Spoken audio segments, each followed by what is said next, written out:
Masquera saying Muri Zimbabwe, welcome to our channel, Zim Confessions and Deep Secrets. Karakari kutanga kukupa nino channel, please don't forget to subscribe. Kana chunga karaka subscriber, don't forget to comment and share this video. Nas Muri Zimbabwe tawigira nyaya ya Buddha ya former gospel singer Ivy Kombo pamwechete ne Murume wake avo apia before the Harare Magistrate Court nezuro apo vaipomerwa ekufoja certificates degree ravo relo muri Zimbabwe zviri kunzi pavanga vari MuCourt vakapiwa bail re 300 US. Asi murume waIvy Kombo akafenda mushure mekunge mapapers ake anga ari papassport asina kupindirana neinformation yanga ine state muri Zimbabwe. Saka zviri kunzi murume waIvy Kombo akanzi ambomira kubhadhara bail akanzi aendeswe muremand for a night. Saka zviri kunzi mushure mekunge audzwa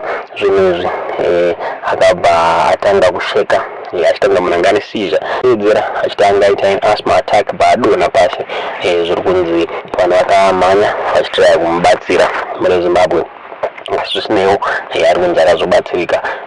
Zviri kunzi after pazoproducwa mamwe mapapers ndo pazvakazoonekwa kuti aiwa information ingari mumadocuments ake yaimecha neyanga ine state muri Zimbabwe. Zvinoizvo zvakaita kuti apiwa bail re 300 US dollars. Ivy Kombo nemurume wake vari kupomerwa mhosva yekufoja macertificates elaw. Vari kunzi vakagraduata nedegree relaw kuUnited Kingdom. Saka hanzi pane mapapers avaifanira kuzopiwa kuno kuZimbabwe kuti vapractice law yavo muno muZimbabwe. Ende pane maexam avaifanira kuzonyora.